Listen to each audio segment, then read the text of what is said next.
Salut, c'est Christophe pour le podcast du Turf. Alors, aujourd'hui, on va discuter d'un sujet dont j'ai déjà parlé. Ce sont ces cotes, ces putains de cotes qui te bousillent le cerveau parce que ça t'influence complètement en fait.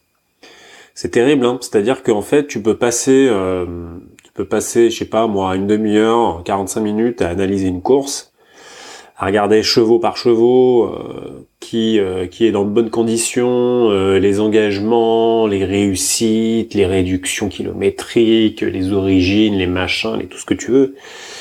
Et du coup, tu vas poser ton dévolu sur un ou deux chevaux, tu vois.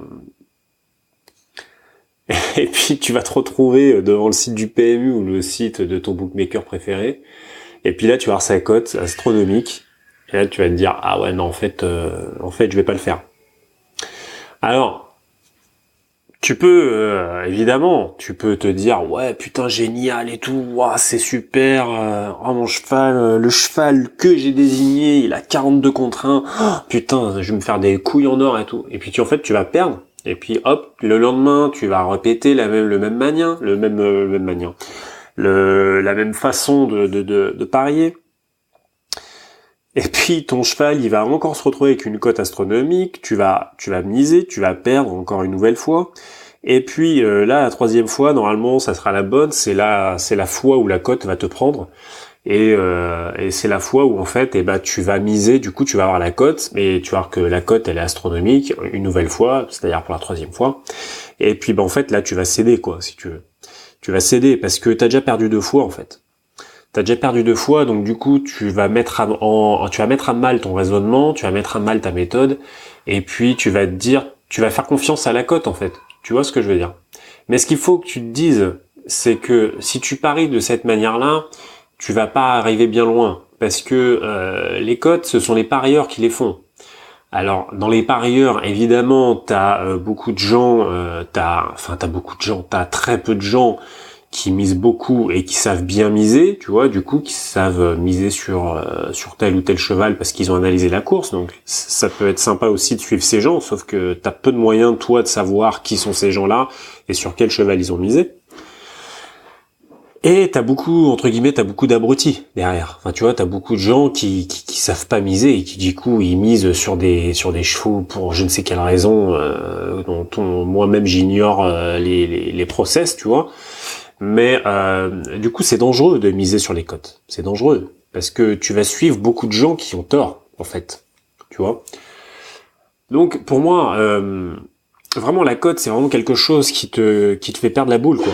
C'est quelque chose qui te fait perdre la boule, qui te fait douter de tes méthodes. Enfin, tu vois, c'est terrible, quoi. C'est un truc de malade. Les cotes, moi, vraiment, je pense de plus en plus. Et moi, je le fais. Moi, vraiment, quand j'analyse des courses, tu vois. Je ne vais jamais voir les cotes. Jamais. Même pas les pronostics. De toute façon, les cotes et les pronostics, ce sont les deux choses sur lesquelles les parieurs font leur jeu. Faut bien que tu le saches. Donc, si tu veux avoir une chance, toi, de dégager quelque chose, de sortir un peu du lot, mais même si par exemple, tu analyses une course, et puis, en analysant ta course, tu vois, tu vas te dire, ah ouais, non, mais attends, c'est ce cheval qui vise la course. Et là, au vu de tout ce que j'ai vu, de tout ce que j'ai mis à plat, c'est ce cheval qui est sûr d'arriver dans les deux premiers, tu vois. Et peut-être que, au moment où tu vas faire ton pari, tu vas te rendre compte que c'est le favori. Mais on s'en fiche, c'est pas grave. Tu vois ce que je veux dire? Le but n'est pas de trouver un putain de tocard à 80 contre 1. On s'en fout de ça. C'est pas le problème de ça. Le problème, c'est de trouver le bon cheval qui, toi, te semble le plus à même à viser la course. Tu vois ce que je veux dire? Après, à toi de voir si tu veux miser gagnant ou placer. Ça, c'est comme tu veux. C'est la réussite qui fait que ça va évoluer, tu vois. C'est ta prise de risque.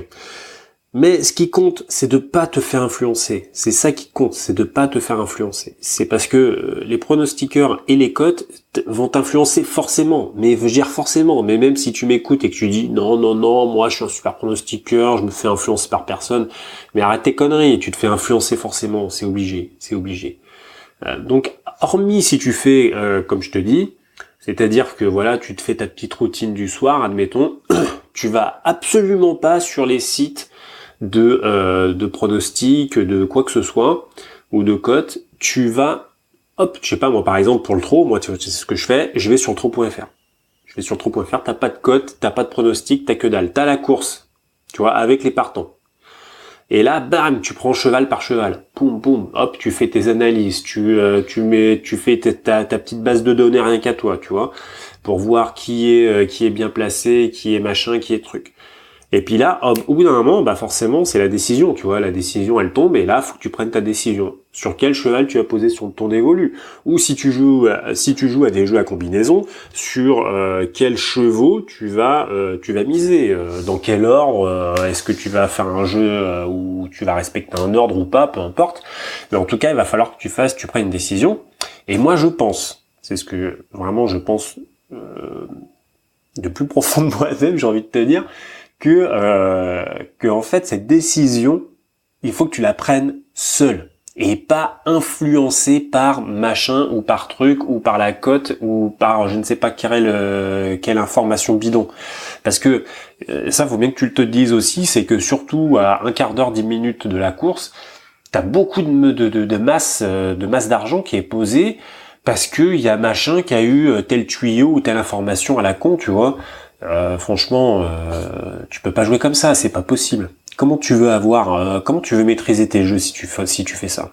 Tu peux pas y arriver. Tu pourras pas y arriver. Même si peut-être que tu m'écoutes et peut-être que tu dis ah ouais non mais moi j'en ai rien à foutre. Moi j'ai gagné beaucoup d'argent avec des tuyaux, des machins. Non mais regarde le nombre d'euros que t'as. Enfin, regarde l'argent que t'as misé avant, tu vois, de gagner.